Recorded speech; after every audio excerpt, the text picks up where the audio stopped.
Hi అండి. ఈరోజు అమ్మమ్మ వంకాయలు అయితే పంపించింది. నార్మల్ గా వంకాయ వండితే మా ఇంట్లో ఎవ్వరూ తినరు. అందుకని ఈరోజు అమ్మ అయితే స్పెషల్ గా గుత్తి వంకాయ చేసింది. మా అమ్మకి గుత్తి వంకాయని 2 రకాలుగా వండడం అయితే వచ్చంటండి. సో ఇప్పుడైతే ఒక మెథడ్ లో చేయబోతుంది. నెక్స్ట్ టైం ఇంకొక వీడియోలో ఇంకొక మెథడ్ లో అయితే చూపిస్తాను. ఒకసారి మీ పిల్లలకు కూడా వంకాయ ఇష్టం లేకపోతే ఈ విధంగా చేసి పెట్టండి. పక్కా చాలా ఇష్టంగా అయితే తింటారు.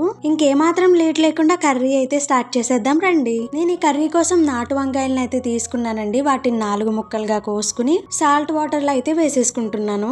ఇప్పుడు వేరొక పక్కన మసాలా కోసం జీలకర్ర, ధనియాలు, గసగసాలు, ఎండుమిర్చి, ఇలాచి, లవంగాలు, నువ్వులు, పుచ్చగింజల పప్పు, ఆనియన్స్, పసుపు, ఉప్పు, కారం వేసుకుని పేస్ట్ లా చేసుకోవాలి. వేరే పక్కన ప్యాన్ పెట్టుకుని ఆయిల్ వేసుకుని అందులో వంకాయలను వేసుకుని దోరగా అయితే వేయించుకోవాలి. అవి తీసేసుకుని తర్వాత మళ్ళీ అదే ప్యాన్ లో ఈ పేస్ట్ అంతా వేసుకుని వేయించుకోవాలి. అది వేగిన తర్వాత అల్లం వెల్లుల్లి పేస్ట్ కూడా వేసుకుని వేయించుకోవాలి. తర్వాత ఇందులోనే జీడిపప్పును కూడా వేసుకోవాలి. జీడిపప్పు ఫ్రై అయ్యాక వంకాయను వేసుకుని దోరగా అయితే వేయించేసుకోవాలి. గ్రేవీకి సరిపడా వాటర్ వేసుకుని ఉడికించుకోవాలి. అది సగం ఉడికిన తర్వాత అందులోనే కరివేపాకును కూడా వేసుకోవాలి. ఇలా దగ్గర పడిన తర్వాత స్టవ్ ఆఫ్ చేసేసుకుంటే అంతే, ఎంతో ఈజీగా గుత్తి వంకాయ కర్రీ అయితే రెడీ అయిపోయిందండి. వేడివేడి అన్నంలో ఈ గుత్తి వంకాయ కర్రీని వేసుకుని తింటే నెక్స్ట్ లెవెల్ అంతే.